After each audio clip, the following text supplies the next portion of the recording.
Fala galera, sejam muito bem-vindos a mais um episódio do Papo de Investidor. E o Murilo até trocou de lado pra ver se perto de mim ele consegue ganhar um pouco mais de sustância pra 2023, não é isso?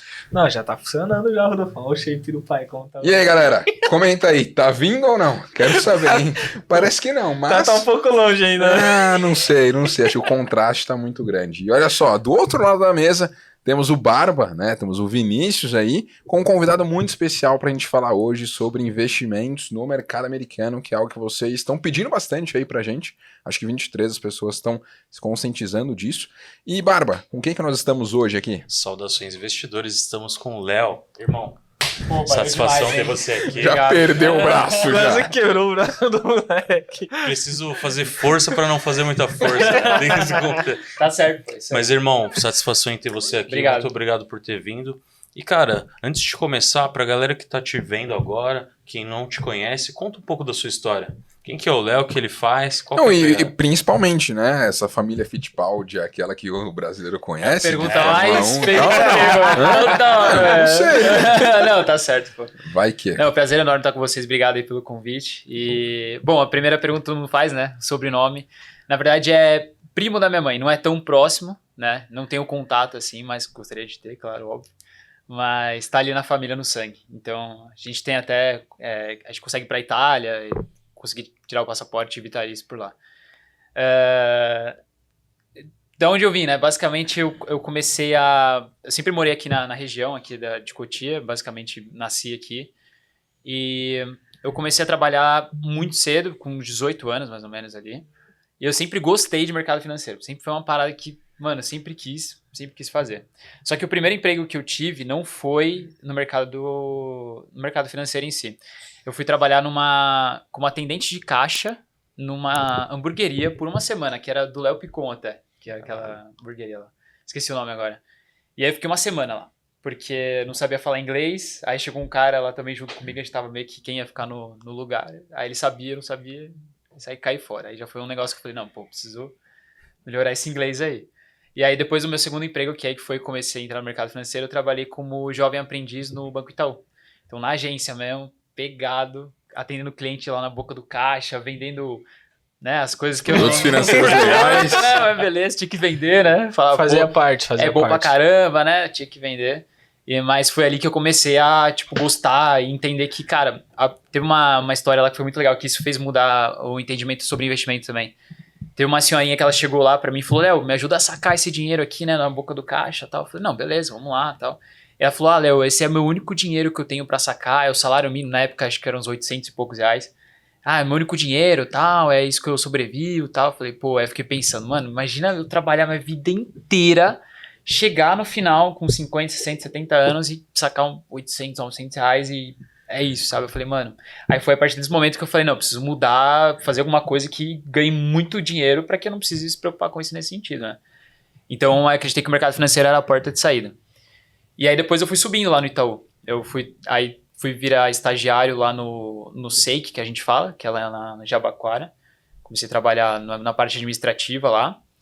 E fiquei uns 2 anos como estagiário. E aí depois teve uma oportunidade de eu entrar na Asset do Itaú, né, que é onde cuida de fundo de investimento. E ali entrei como estagiário, deu 6 meses, virei analista, foi bem rápido até por sinal.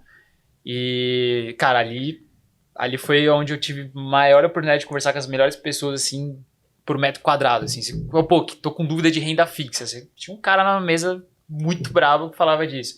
Renda variável e tal, então ali eu aprendi pra caramba. Só que aquele negócio, né? Banco... Cara, pega no pé, era planilha o dia inteiro.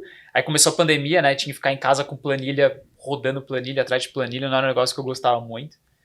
Meio que era robotizado. Falei, pô, não É bem isso. monótono o trampo no banco, né? Eu e o Murilo só apertava o botão lá. É isso. E aí chega uma hora que enche o saco. Não, e eu acho que o ponto é um trabalho que ele é muito interessante. Tem muita gente que fala, não, você tem que empreender, não tem essa de ser CLT e tal, e cara, Você pra tem mim uma foi... carreira, né? Não, cara, pra mim foi muito importante. Não. Tem muita coisa que eu adoto hoje como metodologia pra tocar os meus negócios e até mesmo a vida que eu aprendi trabalhando ali na Fundação Bradesco, e cara, eu sou muito grato por isso. Então acho que não é que trabalhar como CLT é algo ruim. Talvez seja aquele passo inicial para você se introduzir no mercado, entender o que você quer e depois você vai para um passo além. E também tudo bem se você quiser ficar dentro dessa linha CLT, trabalhar e ascender como executivo, como analista. Acho que, cara, tem espaço para todo mundo. Não à toa a gente tem aí 8 bi de pessoas no mundo, né? Então acho que tem espaço para todo mundo, mas você pode usar os meios aí. Certamente foi uma baita escola para você estar ali dentro do Itaú, conhecer essas pessoas que, poxa, como que você iria conhecê-las se não estivesse trabalhando ali dentro? Então você foi meio que pago para conseguir evoluir. Para aprender. E evoluiu e agora ensina aí milhares de pessoas a investir no exterior. E como que deu esse start aí para você, né? Poxa, hoje você fala muito de investimento no exterior para a galera. Até se puder falar aí como que foi essa migração de carreira, porque eu também tenho uma história de migrar de carreira, só que eu trabalhava com TI, e aí eu fui trabalhar no mercado financeiro, os meninos aqui auditores, né, e também foram para o mercado financeiro. E você como foi? Já estava no mercado financeiro. Por que sair do Itaú? E como que foi essa migração aí? Essa é uma pergunta muito boa. Então, que nem na época eu não estava me sentindo muito importante ali dentro, né? Só apertando o botão e tal, não me sentia representativo. Aprendi pra caramba, só que acho que é tudo mindset, né? Você vai mudando a cabeça. Eu, desde criança, fui pegado que, ó, você tinha que estudar, ir pra faculdade e tá numa multinacional, né? Pô, você falar pra tua família que você trabalha num lugar bom, tem isso ainda, né? Sim. Pelo menos eu fui tratado assim desde criança. E aí eu tinha que me sentir parte. Só que ao longo do tempo eu fui entendendo que pra mim aquilo não fazia sentido pelo que eu queria alcançar e pelo que eu estava fazendo. E aí foi uma decisão muito forte ali na hora de pedir demissão. Eu já tava meio que, cara, eu preciso pedir, fazer uma coisa, porque eu já tava começando o canal do YouTube, já tava começando com o Instagram, mas eu sempre falei de Brasil, sempre Bolsa Brasileira, sempre, porque era o que eu conhecia ali, né? Uhum. E aí eu comecei a fazer os dois, trabalho Itaú, trabalho também depois. Então eu trocava o notebook, tava lá em casa trabalhando Itaú, tirava, pegava o outro, e aí trabalhava, gravava, editava. Isso aí foi na época da pandemia? Da pandemia, 2020, começo de 2020, que começou a pegar o negócio e tal. E aí comecei com o Instagram e tal, e aí nesse momento eu vi que eu tinha que fazer uma escolha, não dava pra tocar os dois juntos. Eu tava basicamente não dormindo, não tava conseguindo fazer nada. Um não conseguia fazer o Itaú, não conseguia fazer o empreender, não tava conseguindo fazer nada os dois juntos. E aí eu falei, vou esperar virar o ano, né? E aí eu peço demissão. E foi muito louco que no dia 31 de dezembro, que foi o último dia do ano, antes de eu pedir demissão, eu já tava meio assim e tal, aí meu chefe falou, não, você vai ter que trabalhar dia 31 e tal. Eu falei, puta, mano, não dá pra... né? Eu falei, não, vai ter que trabalhar pelo menos até as 2 ali e tal. Eu falei, não, beleza. E aí pior que no dia 31 foi o dia que ele mais pegou assim, não, Léo, você não tá entregando, o que tá acontecendo? Eu falei, pelo amor de Deus, eu tava na praia ainda, eu tava trabalhando lá na praia. Aí eu falei, mano, não dá pra mim, sério, ficar me cobrando no dia 31, eu sou um cara que entrego, pô, eu adoro entregar, gosto de fazer melhor que todos, então sou muito competitivo, né, nesse quesito. Eu falei, mano, esquece, isso pra mim não vai rodar. Aí eu falei... direito com meu pai e com minha mãe, falei, pô, acho que eu vou pedir demissão, tal. Minha mãe, que sempre foi CLT, a vida inteira, falou, Léo, você tá maluco, o que você vai fazer, né, mano? Ganhava bem, tipo, pra um analista na época eu ganhava 5,5, 6 mil, tinha 21 anos, 20 anos. Falei, porra, tava ganhando bem, muito mais que a galera da faculdade. Sim. Aí minha mãe falou, você tá louco, você não vai fazer isso, tal. Aí eu falei com meu pai sempre empreendeu. Meu pai sempre teve loja, sempre teve essas coisas, sempre foi de correr atrás. E aí meu pai falou, não, se quiser, se achar que é mesmo, eu falei, não, vamos embora, vou fazer isso aí. Aí pedi demissão, né, no começo do ano, janeiro, já virei o ano já pedindo demissão, e aí foi a partir daí que eu comecei a full time. É o primeiro dia que você acorda, depois você pede demissão, você fala, caraca, eu tenho o dia inteiro pra fazer essa parada aqui acontecer, não tem como dar errado não. Não, é a melhor sensação, porque eu e o Murilo passou pela mesma coisa, inclusive a gente pediu as contas, foi no final do ano também. Foi dia 20 de dezembro, a gente não esperou as festas. Eu queria ficar de boa no dia 31, de boa. Entendeu? Ninguém cobrando. Conseguiu, pô. Mas foi a melhor sensação, pedir as contas e saber que no dia seguinte a gente podia focar 100% no negócio.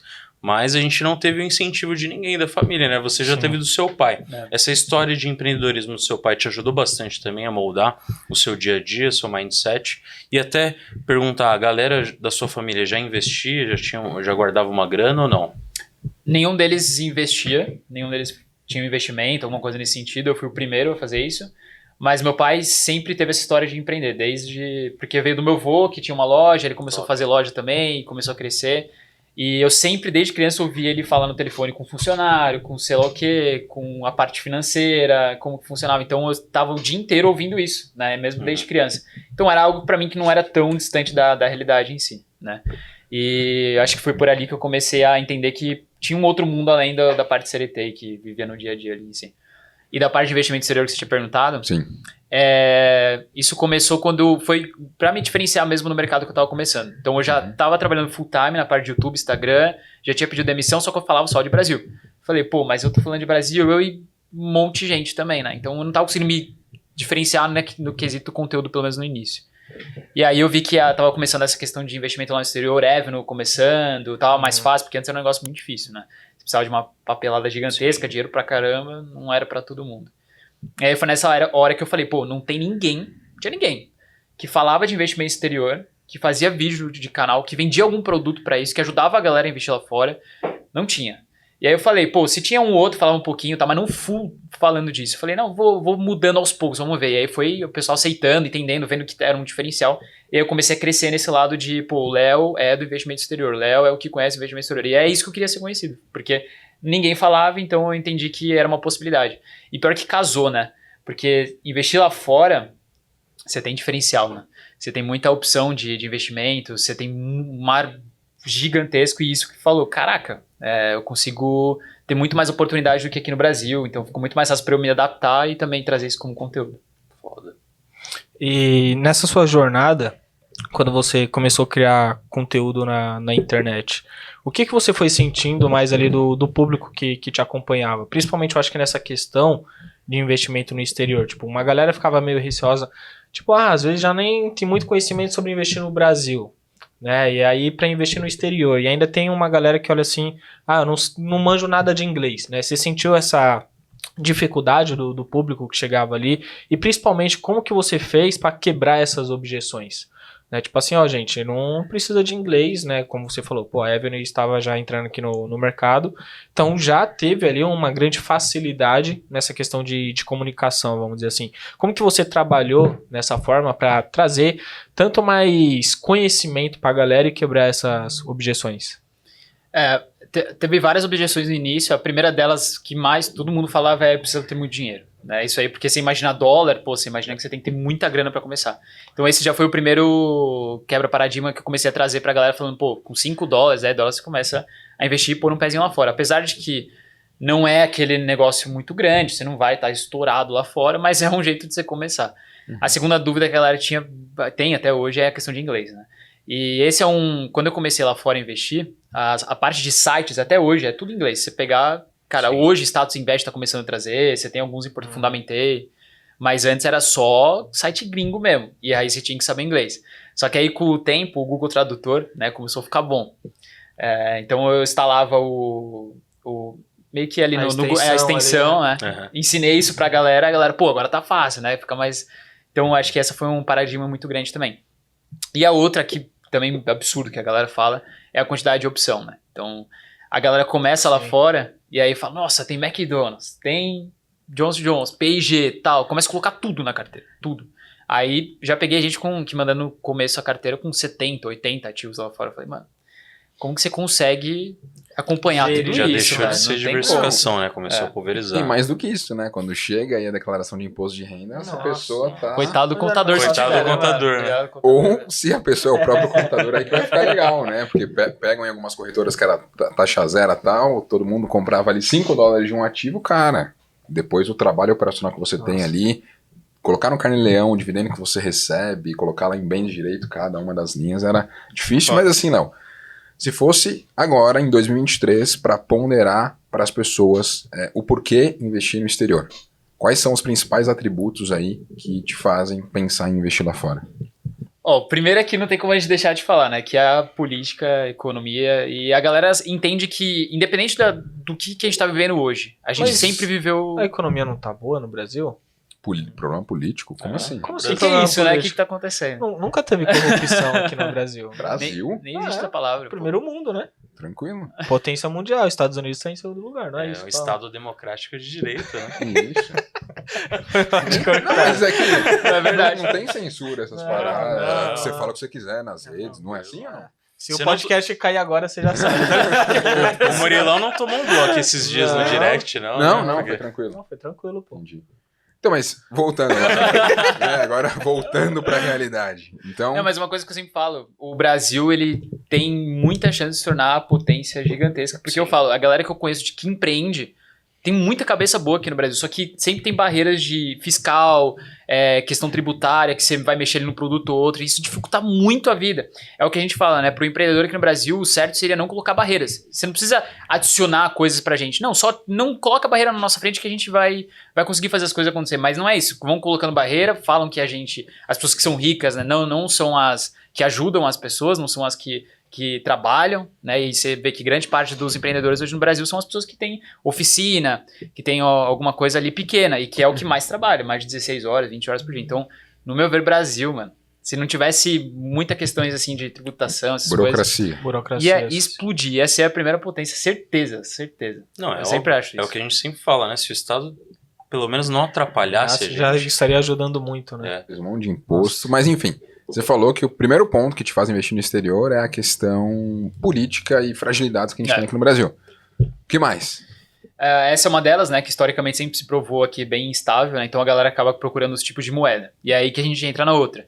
As maiores moedas do mundo hoje, dólar, euro, libra. Então a galera sempre gosta de ter alguma coisa que você... com o dólar você consegue comprar o que você quiser em qualquer lugar do mundo. Então se você tem, acaba sendo uma moeda que ainda não existia cripto muito forte, né, Bitcoin, Ethereum e tal, que hoje é um negócio bem descentralizado. Mas o euro, o dólar fazia esse papel, né? Então você tinha isso, basicamente você conseguia comprar em qualquer lugar. Então esse sempre foi uma busca muito alta. Então a galera queria ter uma moeda forte, queria ter um investimento lá fora. E a outra questão muito forte é você estar num país que, pelo contrário do Brasil, tem uma estabilidade maior e você consegue ter uma diversificação em outros países. Então eu consigo investir no exterior, nos Estados Unidos, mas ao mesmo tempo, por eu estar lá fora, eu consigo investir na Índia, na China, em qualquer outro país. Então isso é muito bom porque você precisa abrir corretora na China para ter investimento lá. Você investe pela Bolsa Americana e corre para lá. E o outro ponto muito forte, muita empresa aqui do Brasil, de tecnologia principalmente, caiu para fora. Então você tem pouca opção aqui. E essa é uma dificuldade da galera. Pô, não tenho tecnologia, é difícil você ter uma empresa que dá aquelas porradas, ou ter uma consistência muito longa. Né? Lá fora você tem empresa que paga dividendo há mais de 50 anos. Né? Aqui no Brasil é difícil você achar. Então você tem bastante. Então isso acaba trazendo diferencial pra galera. Ela fala, nossa, olha quanta coisa a gente tem e não tem aqui no Brasil. Nubank, XP, Stone, tudo saiu fora, né? A galera fala, o que tá acontecendo aqui, né? Esse é um ponto que eu já ia falar agora, que a gente vê que a Bolsa Americana, ela é de extrema importância a ponto de grandes players, grandes empresas do Brasil optarem em abrir capital lá fora. Não aqui, né? Quando a gente viu XP abrindo lá fora, quando a gente viu Nubank, né, o Mercado Livre mesmo, que veio ali da Argentina, foi abrindo ali, a gente viu que, por que a Bolsa Brasileira não tem essa atratividade de grandes empresas para abrir um capital? É que o ponto é que a gente precisa ponderar, né? Poxa, qual é a representatividade da Bolsa Brasileira para o mundo e qual é a representatividade da Bolsa Americana para o mundo? 2% de todo o volume negociado no mundo está na Bovespa. Mais de 40% está no mercado americano. Então, a galera pensa, poxa, será que o gringo vai querer vir aqui para a Bolsa Brasileira, abrir alguma conta aqui, abrir uma estrutura para estar em um mercado que representa 2% do mundo, ou esse investidor vai estar no mercado americano, que representa 40% do mundo, e do mercado americano, como o Léo disse, ele consegue acessar a Europa, consegue acessar a Ásia, consegue acessar o Brasil. Então, para ele, é muito mais fácil ter um mercado só, que é o mercado americano, e do mercado americano você vai ter as ADRs lá, que são as American Depository Receipts, que vai ter recibos de empresas do mundo todo. Curtiu? Flávio Augusto, muito obrigado pelas aulas da WhatsApp. Quiser patrocinar aqui o podcast, fica o convite. Fica à vontade, porque nós já temos aqui 2 patrocinadores e aproveitando o ensejo, vamos falar sobre eles, né? Porque nós temos a Leak, para quem quiser começar a investir no mercado brasileiro e também no mercado cripto, é uma baita possibilidade. Ela traz ali recebíveis que são como renda fixa ali, que você consegue investir, são recebíveis de curta duração, geralmente ali 60, 90 dias, quem sabe 6 meses você tem a grana de volta. Pagam em média 1,3% ao mês e a depender da quantidade de recursos que você investir, né, recebendo até R$35.000 por mês, essa grana é isenta de imposto. Então, isso é um baita diferencial para aproveitar juros mais elevados aqui no Brasil de uma forma segura. E o melhor, você que está nos assistindo aí, tem um link aqui na descrição. E até amanhã, R$23,59, está disponível para você abrir sua conta na Leak e conseguir R$25 na conta para já comprar o seu primeiro token. Então, não tem desculpa para não tomar uma ação. E a nossa ideia aqui é trazer patrocinadores que são de fato parceiros e que ajudam não só trazendo boas soluções para o investidor, mas também trazendo incentivos aí. E, Vinícius, não só a Leak patrocina o nosso podcast. Quem mais está aqui conosco? Vamos falar da Faz Capital, né? Como o Rodolfo bem disse, Trouxemos patrocinadores que proporcionam o melhor serviço para os clientes e a Fase está com a gente há um tempo já. É uma assessoria de investimentos atrelada da XP que vai te auxiliar a planejar o seu futuro agora no presente. Então, se você quiser alguém para auxiliar você a montar sua carteira, planejar os seus sonhos, investir o seu dinheiro, clica no link da descrição e garanta já a sua vaga lá na Faz Capital. Boa, boa. Bom, e falando, né, mais precisamente agora de investimentos mesmo nos Estados Unidos. Quando você vai escolher uma empresa, né, ou um REIT ou algo do tipo, como que você faz o primeiro filtro, assim? Você fala, pô, falando de empresa, eu vou mais em segmento de setor de tecnologia. Como que você tem essa percepção de escolher alguns ativos para compor sua carteira? Até por essa grande quantidade, a gente tem que acabar buscando outras fontes para diminuir esse tempo de busca. Então, uma delas que eu faço muito lá fora, eu pago muita casa de análise do exterior. Muita. Tipo, eu tenho várias, assim. E é o que eu mais gasto dinheiro hoje. Então, eu compro essas casas e aí eu tenho várias recomendações ali. Então, isso já me ajuda bastante porque eu já tenho um filtro do que, pelo menos, eles estão olhando. E aí, a partir desses filtros que eles fazem, eu acabo buscando alguma outra que me chama atenção. Mas, normalmente, o que eu faço? Tecnologia, né? Então, se eu quero um crescimento de um patrimônio um pouco mais rápido, eu vou buscar tecnologia, tem muita coisa. Isso que eu falo, isso eu acho muito foda lá fora. Que, pô, você consegue comprar empresa de saúde que está atrelada com tecnologia. E saúde é um dos setores que mais dá dinheiro, assim, que mais roda a grana. Sim, mais perene. Mais perene. Que todo mundo precisa, né? E aí você, por exemplo, mistura com tecnologia com o quê? Tem empresa que faz robô para operação. Então, que faz corte preciso, tal, um negócio assim que não erra. Tal, o médico, ele opera pela parte robótica, ele é um negócio bem doido. Aqui no Brasil até tem umas máquinas na rede São Luís já operando. E você consegue investir em empresa assim. Né? Então, totalmente diferenciada e é algo que eu gosto, né? Uma tecnologia disruptiva, então diferente do que a gente costuma ver aqui no Brasil, mas que tem um potencial. Você para pensar, na minha cabeça, de medicina, o que tem mais avançado hoje é a robotização. Porque o que a galera tem mais medo é você ter uma cicatriz enorme e não conseguir depois, sei lá, curar isso, ou de certa forma dar algum problema na sua operação e você, sei lá, ter algum problema maior. Então, quanto mais você personalizar e deixar isso mais perfeito, melhor. Então, para mim, por exemplo, eu busco muito isso. O que vai acontecer lá na frente? O que tem de mais avançado naquele setor? Então, normalmente é isso que eu acabo buscando. E o legal é que, somado a isso, a gente tem, por exemplo, né, muitas empresas disruptivas que elas não estão aqui no Brasil. Acho que o que me chamou a atenção foi na pandemia, né? Poxa, pandemia estourou e a gente tinha aquela busca por vacinas. E aí você tinha vacina que poderia vir da Oxford, da Pfizer, da Johnson, de inúmeras empresas. Aí eu falei, cara, que empresa brasileira poderia trabalhar para desenvolver uma vacina que fosse listada? Não tem. Não tem nenhum. A única forma de você ganhar dinheiro aqui na Bolsa Brasileira era eventualmente você comprar algum laboratório que fazia PCR. Tipo, comprar uma Fleury que tem debaixo dela a rede a mais e as duas ali fazem PCR. Tipo, era a única forma de você ganhar dinheiro com aquilo que estava rolando. Não que a ideia fosse ganhar dinheiro, mas enfim... a gente está como investidor para aproveitar, de certa forma, a oportunidade e enxergar oportunidade onde as pessoas não estão vendo. Então, tipo, que empresa que tinha aqui no Brasil que poderia fazer isso? Não tem. Agora, no mercado americano, todas essas que eu falei estão lá e, enfim, a própria Johnson conseguiu aí ótimos resultados com vacina e outras coisas que ela conseguiu trazer. E até uma questão, né, que tem no mercado americano que eu curto bastante, até minha esposa usou, é o Invisalign.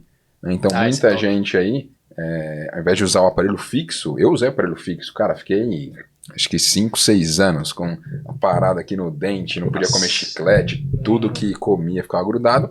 Aí você tem o Invisalign, que tem a Line Technology, que tem capital aberto lá no mercado americano, que aí você tem as plaquinhas lá, que usa muita tecnologia, porque eles passam um scan ali. 3D, né? 3D, ele vai modelando, sei lá, você vai ter que usar 40 plaquinhas, aí 40 semanas dura o processo, e aí cada semana ele vai evoluindo um pouquinho, vai mexendo, e aí você chega num resultado muito bom de ajustar o dente, muito mais rápido e de uma forma extremamente precisa, porque com o aparelho indolor também, ó. Com o aparelho fixo, tinha que ajustar na mão, e aí era tipo... uma parada manual. Putz, foi muito. Volta um pouquinho, ou foi demais. Tipo, era uma parada muito difícil. E agora você consegue surfar essa onda. Mas, tipo, dá pra surfar aqui no Brasil? Não dá. Só que tem as pessoas que querem investir em BDR, né? que, poxa, a gente tem aí tem mais BDRs listados na B3 do que a empresa brasileira. E até queria saber um pouco de você, Léo, em relação a isso. Quem quer se expor a empresas americanas ou empresas de outros países? Vale a pena fazer via BDR? Ou você prefere investir diretamente lá fora? E se é diretamente, por que isso? Essa questão do BR, para mim, só vale a pena investir quem é menor de 18 anos. Porque quem é menor de 18 anos não consegue investir diretamente lá fora. E aí, por que a diferença do eu prefiro investir lá fora? Aqui você tem a questão, primeira, tributação. Né? Então, lá fora, para quem é brasileiro, né, é bom sempre avisar, porque às vezes tem gente que mora lá fora e acha que é a mesma regra, mas não é. Para quem é brasileiro e investe lá fora, você tem uma isenção de imposto até R$35 mil em vendas por mês. Né? Então, se vender uma ação, um ETF, um REIT até R$35 mil, você não paga nada, mais dinheiro no teu bolso ali de lucro que você tem. Agora aqui, BDR, você comprou, vendeu, tem que pagar imposto, independente do quanto você comprou e vendeu. Não tem isenção, não existe isso. Então, só nisso você já perde da questão de imposto. A outra coisa, a maior de todas, a quantidade. Né? Apesar de ter bastante, né? Eu acho que é 800, 900 que tem aqui, não sei. Eu acredito que seja por aí. Você não tem todas. Né? Lá fora você tem 8 mil. Então, você acaba perdendo muita oportunidade. Tem muita coisa que você fala, caraca, isso aqui vai bombar, vai estourar. Metaverso começou a rolar, já tinha empresa lá se direcionando para isso. O próprio Facebook já mudou o nome. Então, você começa a não ter aqui. Né? Fora que outra coisa, o mercado lá fora, você consegue comprar o fracionado. Né? Sim. Então, você consegue comprar 0,0 alguma coisa de uma ação, que aqui no Brasil ainda não é possível. Né? O mínimo que você consegue comprar é uma quantidade. Então, isso faz com que algumas ações aqui, as BDRs negociadas aqui, sejam muito caras. Né? 800, R$1.000 uma BDR. Então, acaba ficando inviável para muita gente, não dá para você comprar a fração disso. Lá fora não, $10 você já tem uma Amazon, já tem uma Apple. Então, tudo isso já faz voltar para eu gostar muito mais de investir lá fora. Para mim não faz sentido, assim, muito BDR. E tem um ponto também, né? Você não tem essa real diversificação quando está aqui no Brasil via BDR, né? Porque você não tem o fator conversibilidade. Por mais que é um recibo e eventualmente você pode pegar esse recibo e converter em ações lá fora, é um processo oneroso. E aí, por mais que você esteja em um ativo dolarizado, você recebe em real. E aí, se a sua ideia é se proteger do real quando você diversifica, você ainda continua exposto ao real. É. Então, sei lá, se tiver algum problema, um caso extremo, e o real valer muito menos do que ele vale hoje, comparado, por exemplo, à Argentina, tal, ou mesmo se o que está tramitando aí aconteça de ter uma moeda única com os países do Mercosul. Cara, isso vai ser muito complicado. Isso vai ser muito complicado. É muito complicado e percebe que é muito mais custoso investir no exterior pelo Brasil do que diretamente lá. Então, seu dinheiro fica aqui, você vai pagar mais imposto, vai gastar mais porque não vai poder comprar fracionado, tem que comprar uma por uma, né, a quantidade, e o seu dinheiro pode correr esse risco, né, de, sei lá, se o Brasil quebrar, cara, o importante é a sua grana estar lá fora. A gente não tá falando que o Brasil vai quebrar, eu acho que é uma possibilidade nula até agora, mas nada é impossível. Nula é difícil. Não, até agora, hoje. A gente tá gravando podcast. É verdade, mas até a do dia pra noite. Eu não sei quando você está vendo esse episódio. Mas no dia da gravação a possibilidade é nula. O Brasil existia ainda. É quase zero. Quase zero, mas assim, surpreende. Eu não vejo assim, um motivo plausível pro cara investir em BDR mesmo se não for alguém que é menor de idade. Que pode esperar. E fora que, cara, aqui tem 800 BDRs, lá a gente tem milhares de empresas listadas. Além disso, os ETFs que tem lá são muito melhores do que tem aqui. Sim.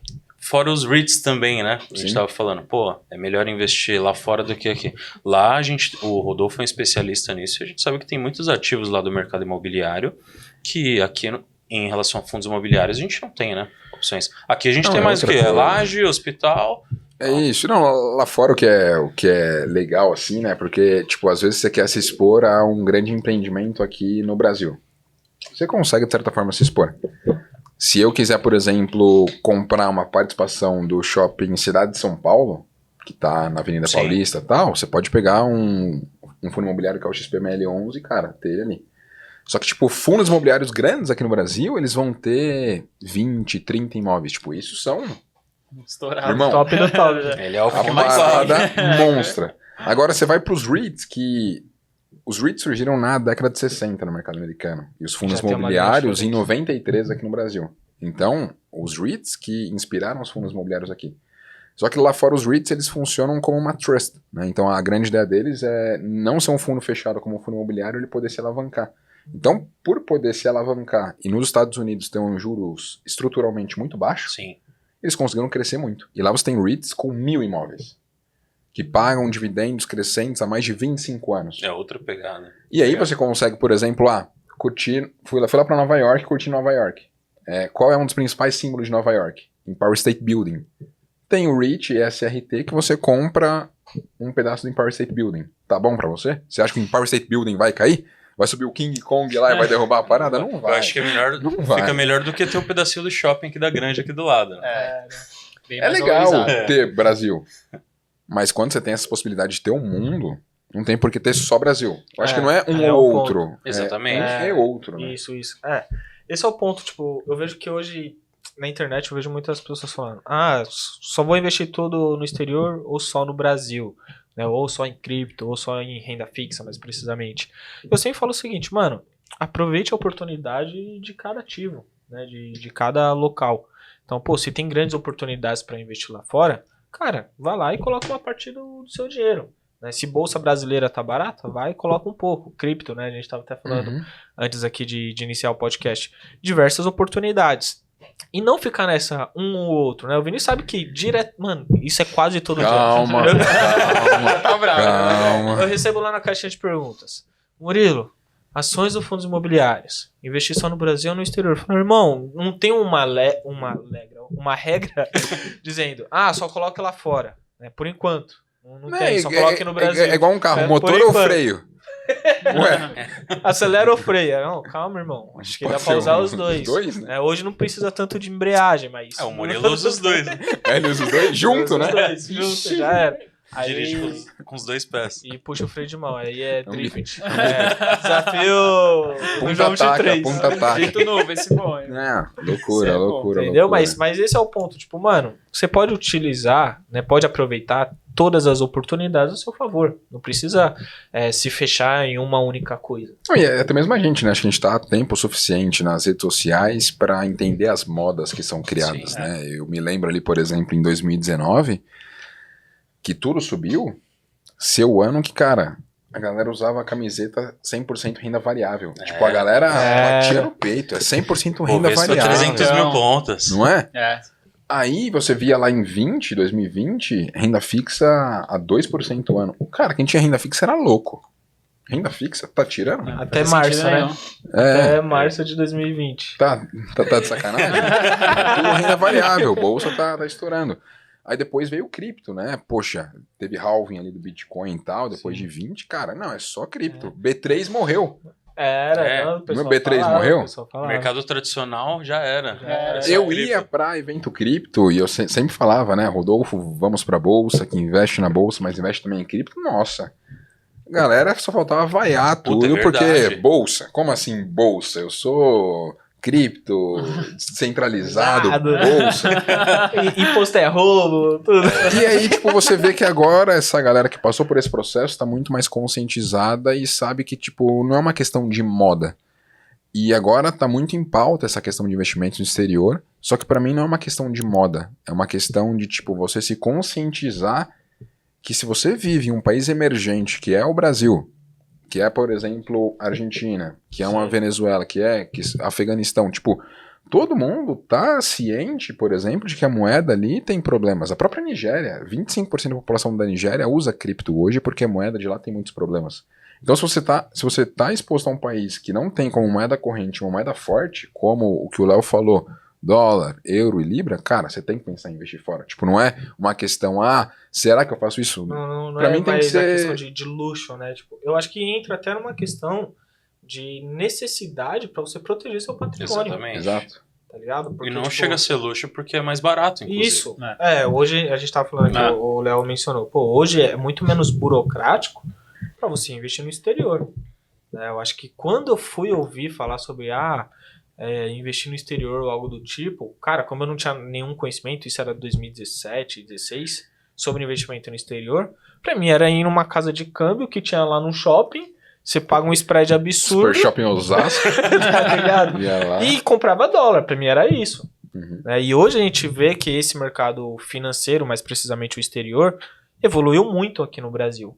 E é assim, não tem como deixar passar despercebido, a gente observando tudo que o Brasil vem passando por uma instabilidade econômica e política, e você não pensar em colocar um pouco do seu dinheiro lá fora, né? Aí alguém vai falar, pô, mas eu não tenho 10 mil reais que seja. Cara, coloca lá 200 reais se você tiver, mano, 50 reais, tá ligado? Ah, não vai me deixar rico, mas o propósito agora não é deixar você rico, é proteger o pouco que você tem. Tem que começar, né? Tem que começar. Tem muita gente que fala assim, eu vou começar quando eu tiver mais. Tô guardando dinheiro para investir. Não, você investe já. Não vai chegar. Direto, não vai chegar.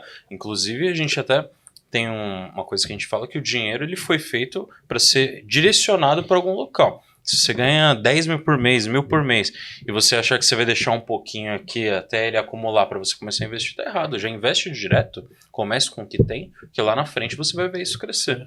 Todo mundo que fala que vai esperar um pouco para começar, não começa não começa, mano. Começa. E aí tá um erro gigantesco. Tipo, as pessoas esperam o melhor cenário possível para começar a investir, seja no Brasil, seja no exterior, para ficar rico o quanto antes. Só que em nenhum momento ela se preocupa a começar mesmo com pouco que tem, para proteger aquilo e vai melhorando a cada mês, tá ligado? E assim, ao meu ver, eu acredito que nunca vai existir um cenário perfeito.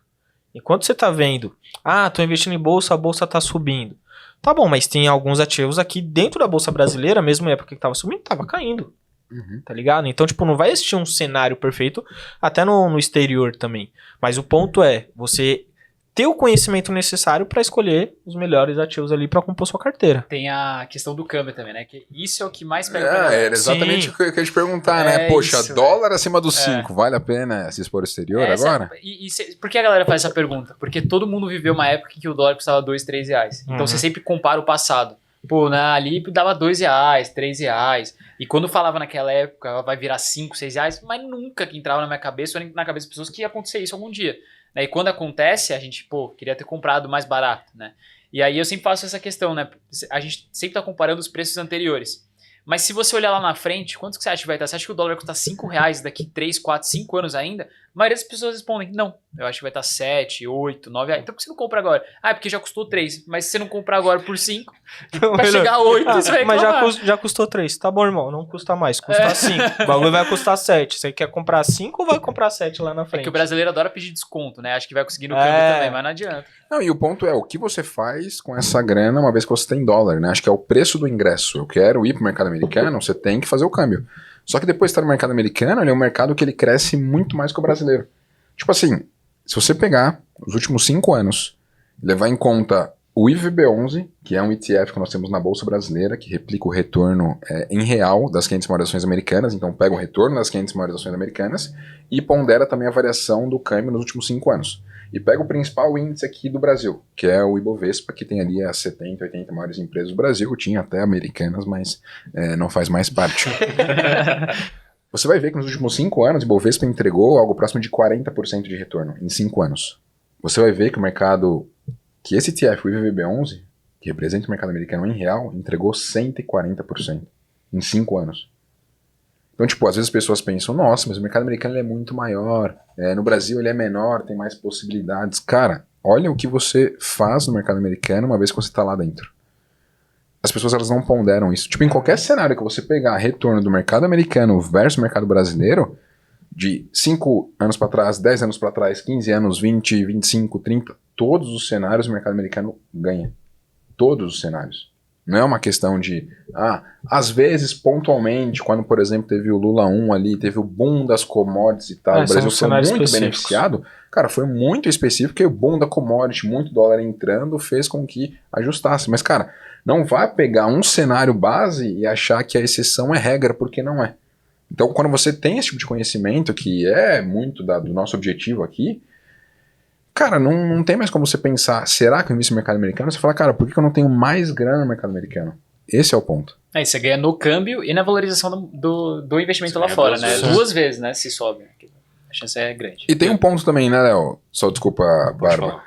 Que é uma questão que as pessoas às vezes têm receio de estar sobre outra jurisdição, né? De estar no mercado americano.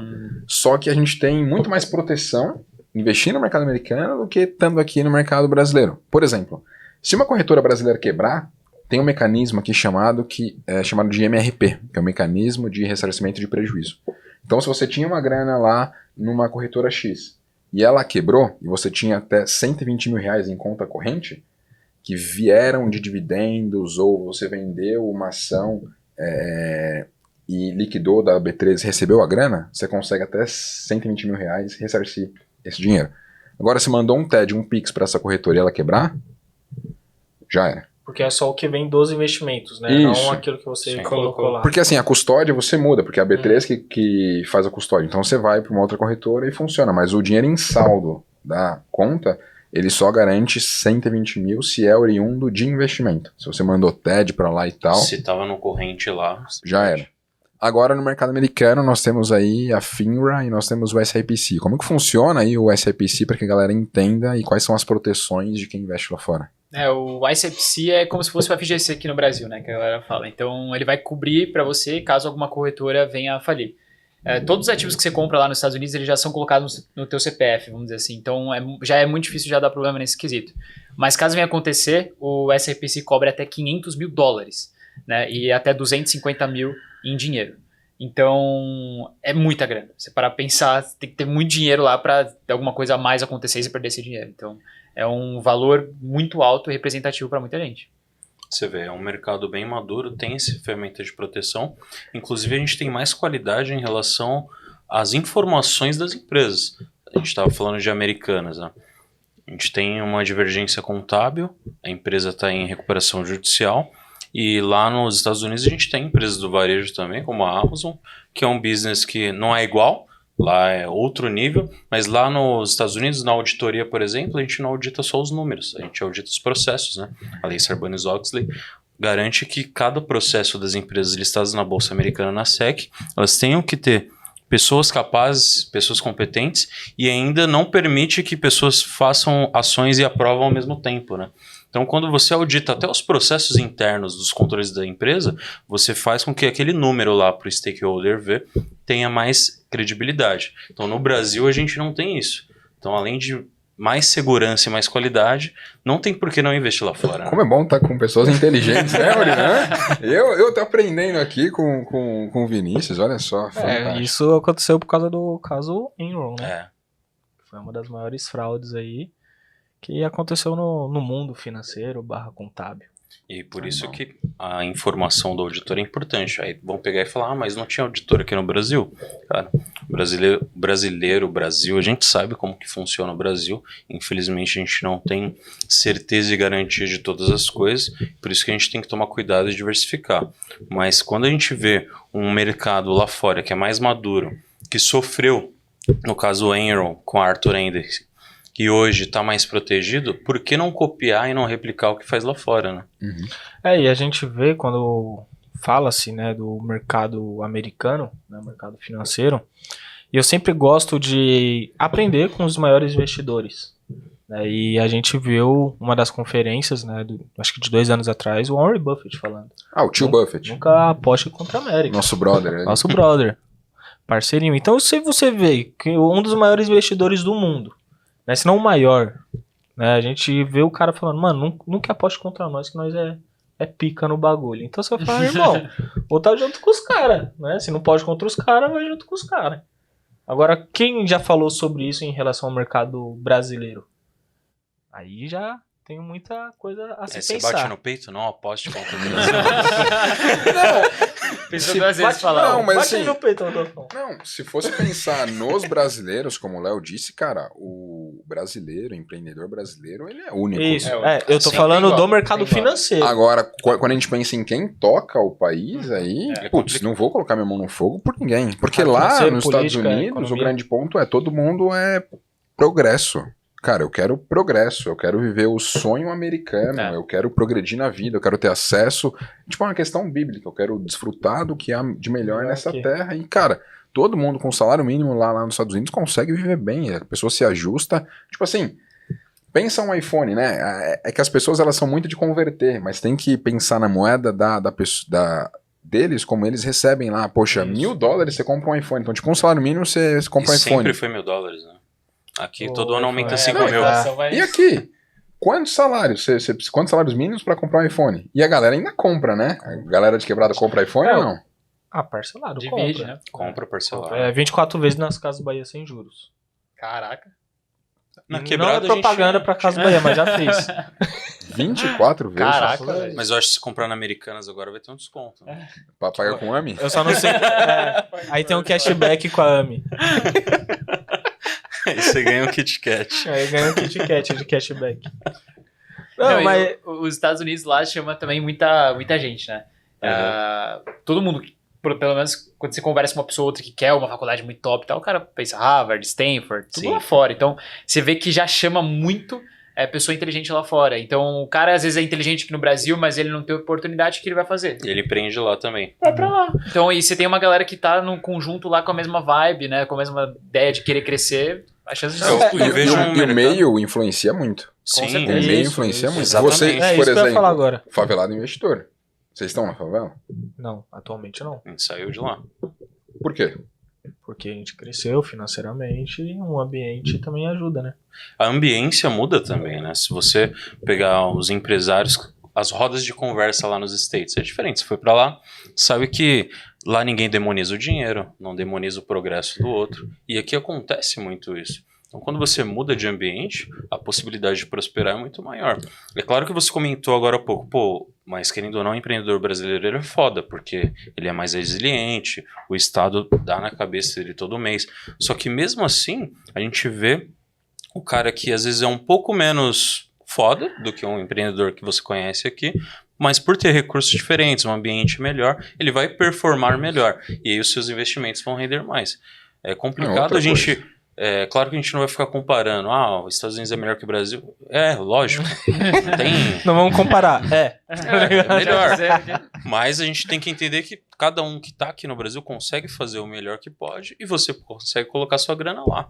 E o ponto é, você não precisa brigar com as pessoas. Você é melhor do que eu, sou pior que não. ruim. Não, se junta. Se você não consegue Tem que ser brigar realista. de frente... Então, aí tá um ponto que, assim, o pouco que eu conheço sobre os americanos, né, sobre documentário que eu já vi, algumas pesquisas e tal. Mas você nasceu lá, não foi? Nasci lá. Tadinho. Era vizinho do Chris, do Todo Mundo Odeia o Chris. É mesmo? É. Mas eu pensei que você era americano, porque a gente colocava uma música lá do 50 Cent, você sabe cantar e tal. Good shot.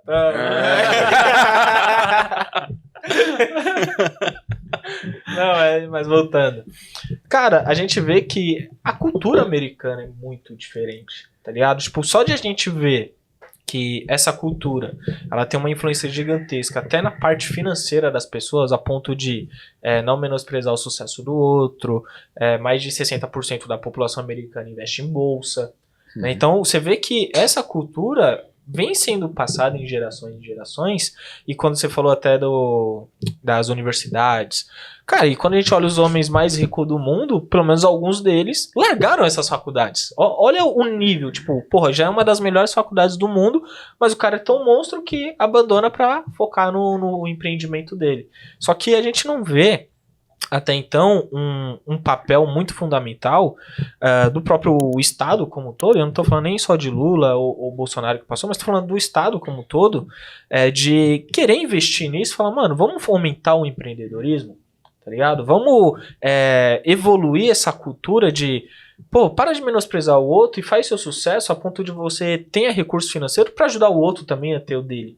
Tá ligado? Não você olhar alguém, conquistei uma liberdade financeira, aí você fala, puta, ou foi roubando, ou foi passando alguém pra trás, coisa que dificilmente isso acontece nos Estados Unidos, tá ligado? E isso já faz uma nação ser muito mais próspera do que a outra no médio a longo prazo. Com certeza. Tem estudos que vão mostrar, né, pelos Estados Unidos ser um país que tem uma cultura, claro que não é única, né, tem regiões que são um pouco diferentes uma da outra, mas é uma cultura menos miscigenada que no Brasil.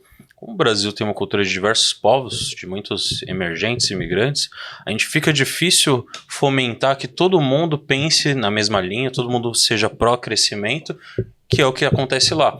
Talvez daqui a alguns anos, se o Brasil crescer como país e as pessoas se juntarem para realmente evoluir como sociedade, aí a gente vai ver um resultado positivo. Por isso que a maioria dos países são um pouco menores ou que são mais consolidados, igual os Estados Unidos, crescem muito mais que os países que têm diversas culturas misturadas. Então é muito difícil você direcionar uma população, um povo de uma vez só para um único caminho, sendo que cada um pensa de uma maneira diferente, né? Que é o maior exemplo de faculdade. Você pega aqui, por exemplo, eu me formei em administração. Sim. Aqui. eu me formei, eu não sabia pagar imposto. Eu não sabia como gerar um DARF. Então, assim, você é formado em administração, mas você não sabe pagar o imposto? Como assim? Eu tive que aprender, né, por conta própria. Né? Nenhum professor chegou lá, ó, isso aqui é uma nota, é assim que você paga. A informação é assim fica que você contida. Lá fora, nos Estados Unidos, as faculdades, algumas delas de empreendedorismo ou que leva para a área administrativa, financeira, você tem que formar uma empresa no final da faculdade. E muitas vezes você vai apresentar para fundo de investimento, você vai aprender alguma coisa. Então, a faculdade ela trabalha a tua cabeça para você ser empreendedor já desde o começo. Aqui não, para você já trabalha para uma empresa a vida inteira e não sai nem sabendo pagar imposto da sua empresa que você vai criar. Nossa, muito doido. É o que o Murilão falou, né? Poxa, lá fomenta-se muito essa questão do empreendedorismo e aqui no Brasil, infelizmente, é muito do assistencialismo. Tá no ismo, mas de uma forma diferente. Não que não tenha que ter assistencialismo, tem que ajudar as pessoas, mas acho que até um ponto.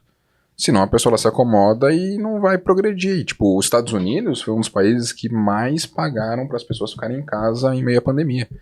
Tinha o cheque lá que mensalmente dava $1.000 pra galera.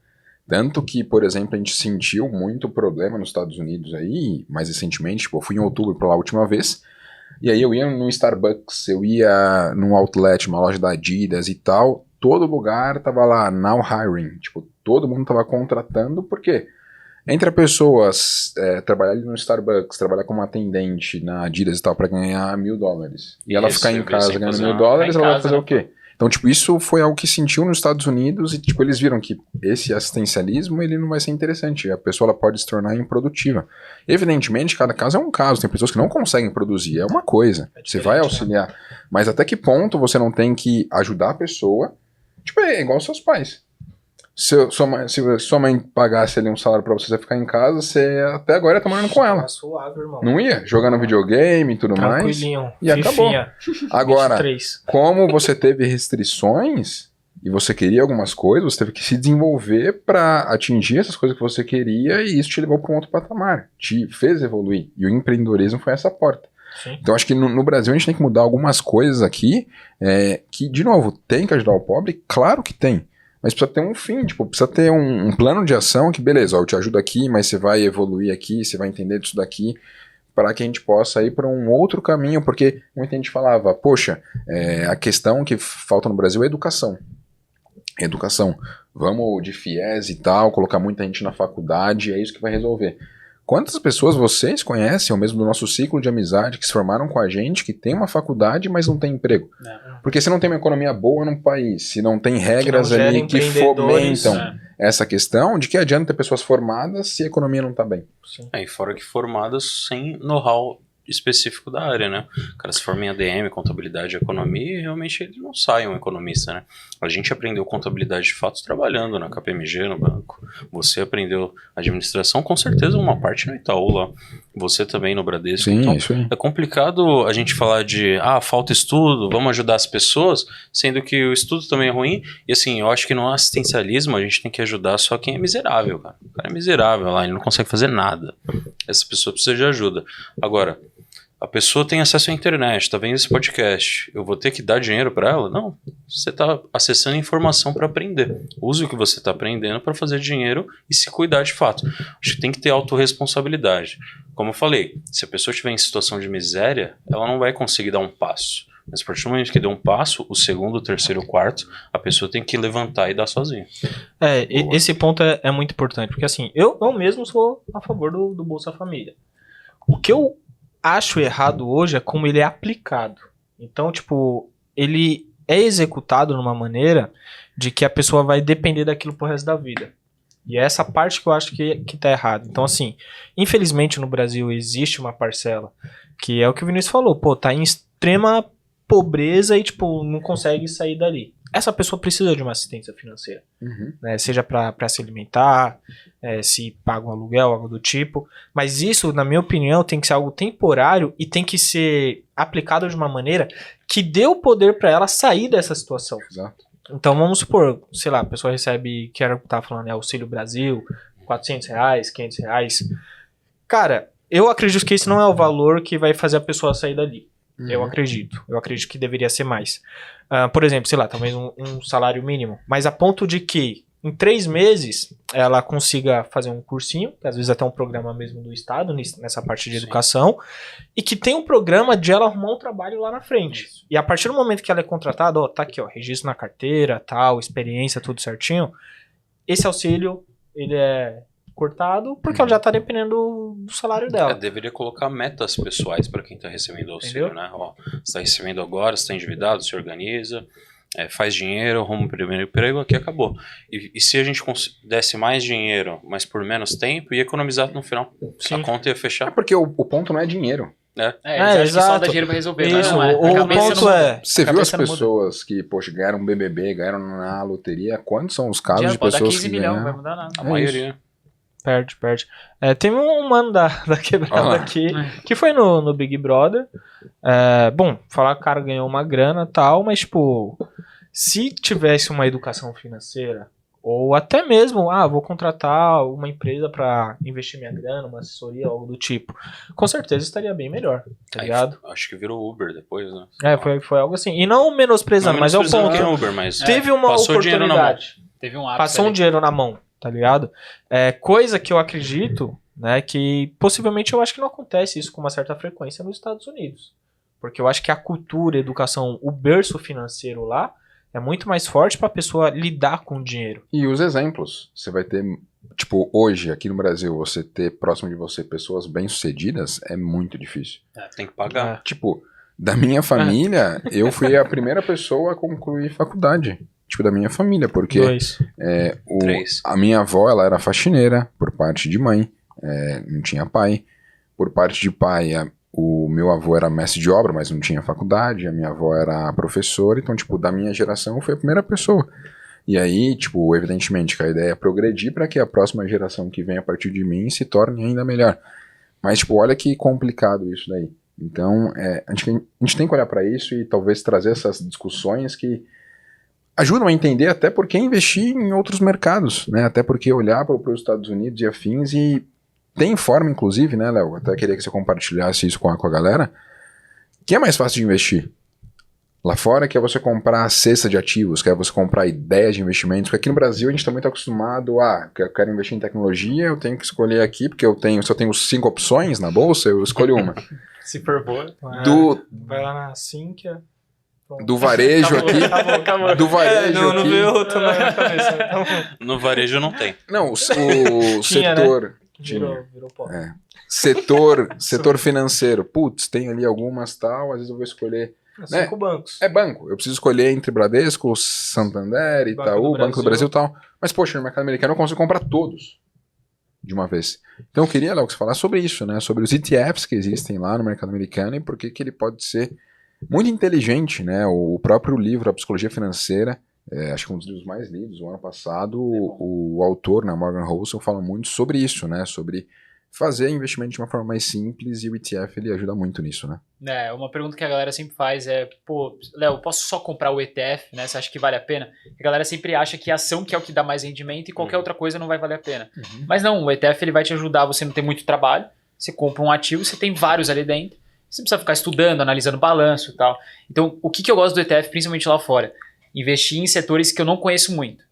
Então, por exemplo, a época que deu boom do setor de cannabis, por exemplo, quando o Biden entrou, porque o Biden tem a vice dele, né, é muito a favor da liberação. Certo. Então, na hora que o Biden começou a entrar, esse tipo de setor explodiu lá fora. Explodiu. Tudo atrelado à cannabis estava explodindo. Então, por exemplo, eu não entendia muito bem como que as melhores empresas, tinha poucos balanços ruins, então eu prefiro investir no ETF, que vai comprar várias outras empresas, e eu me exponho pelo menos no crescimento total do setor. Então, outros que eu não conheço, alguma coisa que eu quero me expor, saúde atrelada à tecnologia, pô, eu conheço uma outra empresa, melhor pegar um ETF, tem um ETF que só compra isso, né? Então, eu acredito que é uma forma de você se expor a um setor que você não conhece e que você acredita que vai crescer. Aí é um baita potencial de se colocar na carteira uma ação, um ETF, uma coisa nesse sentido.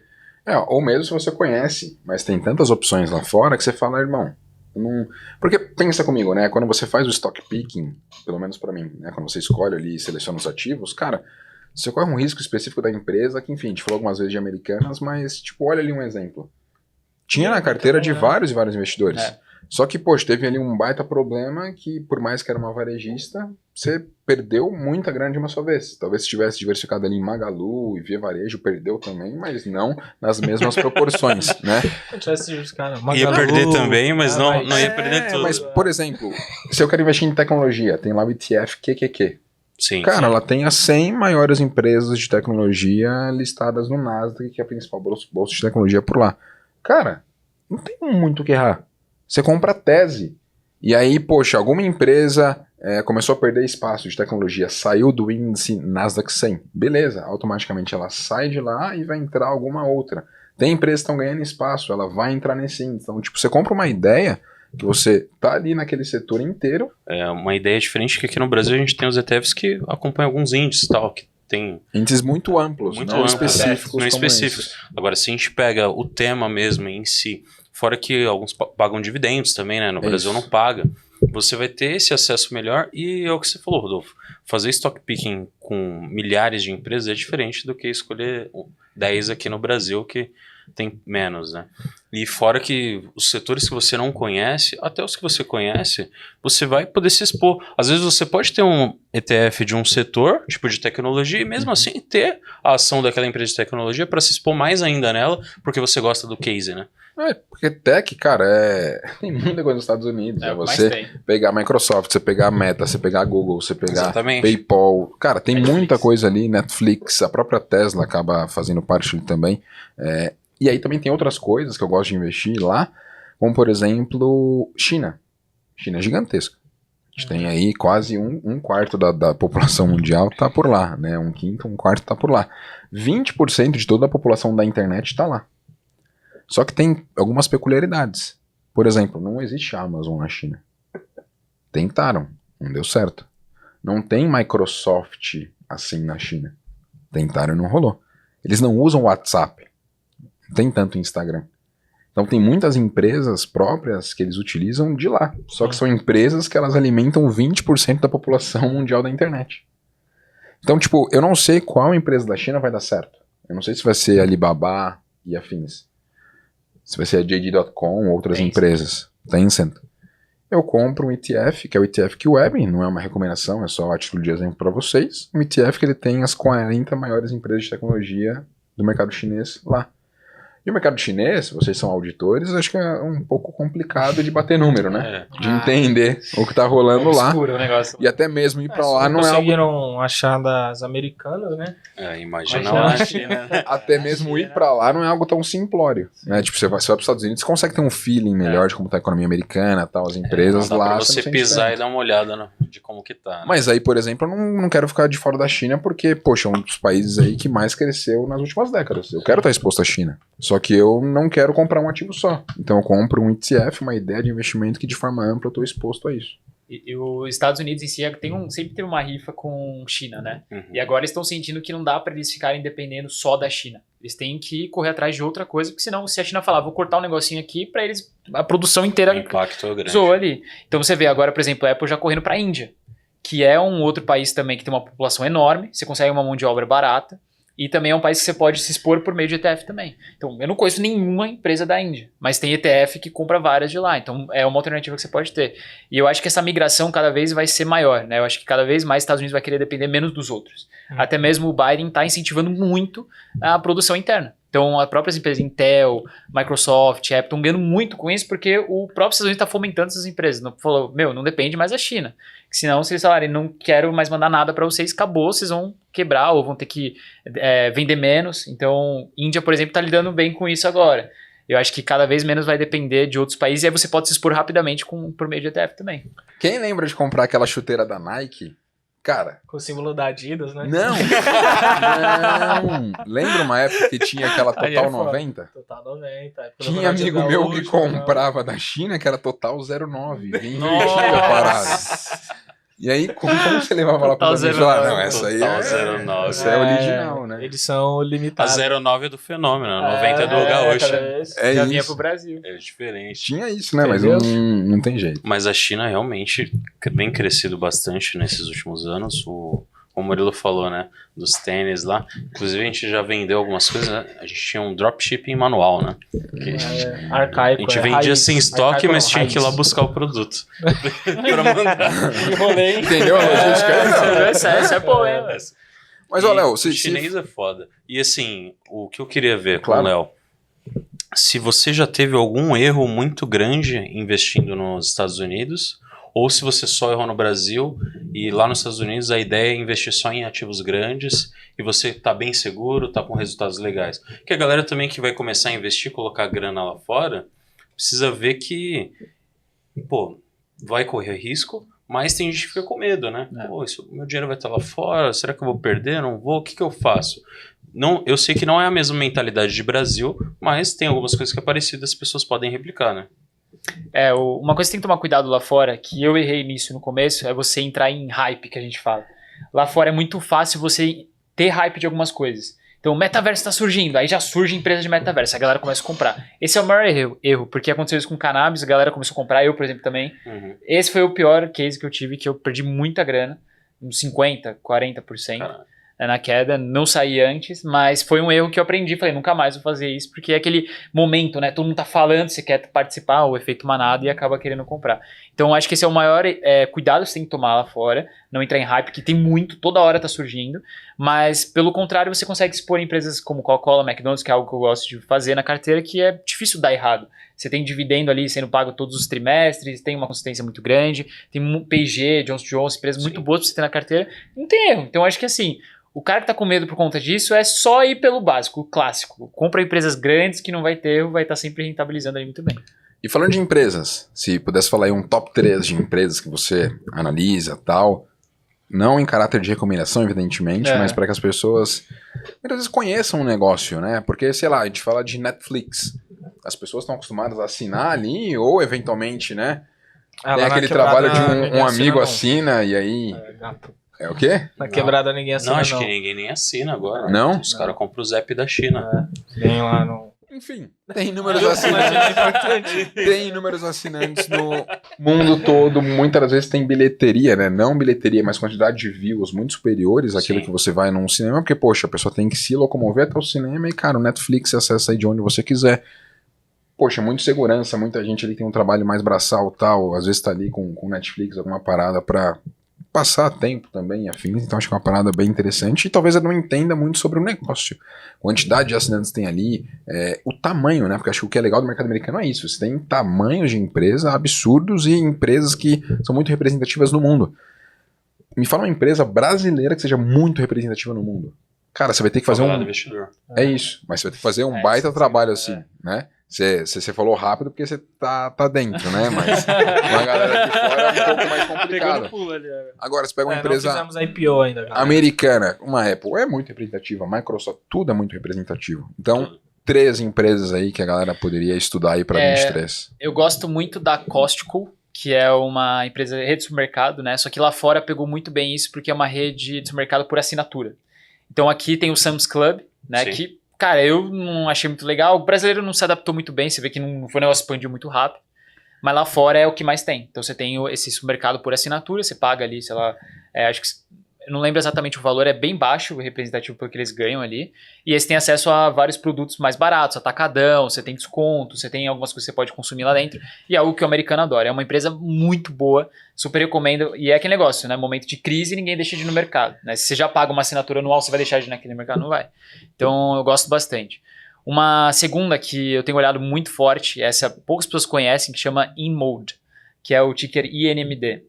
Essa empresa é doideira, assim, ela é da parte de tecnologia e de saúde também, só que ela faz uns tipos de... tipo um maquinário de robô, assim, não que faz operação, mas que ele ajuda em processo estético. Então, a parte corporal, facial, tudo que a mulherada gosta, sabe? Tipo, esses negócios de botox, essas coisas. Harmonização, essas Só que ele faz, tipo, cirurgia que não... Interessou, né? já. Vou Interessou, procurar um né, pouquinho Barba? sobre isso aí. Não, isso aí é interessante. Aí depois eu vou te falar, arrumei uma pra você. Mas falei. Aí, ó. Aí sim vai aparecer o Arrumem Johnny Bravo sócios agora. assim, ó. Apareceu o Johnny Já vai Bravo buscar lá agora. pra você. Queixudo. Arrumem sócios assim, ó. Arrumei isso aqui pra você. Já era. Continua aí, foi mal. Porque isso é um negócio que sempre a galera procura. E, por sinal, muito homem busca também. Então tem mulher e homem cada vez mais buscando essa parte estética, e esse é um tipo de empresa que está muito forte nisso, porque eles fazem esses processos que você não precisa de cirurgia de fazer uma cicatriz enorme. Eles conseguem fazer um tipo invasivo, né, que a gente fala, em que não precisa de corte profundo. Bem minucioso. Bem minucioso. E traz um resultado tão igual quanto. Então, quanto menos cicatriz tiver, melhor. E é isso que eles fazem. Aí, Rodolfo, sem cicatriz, irmão.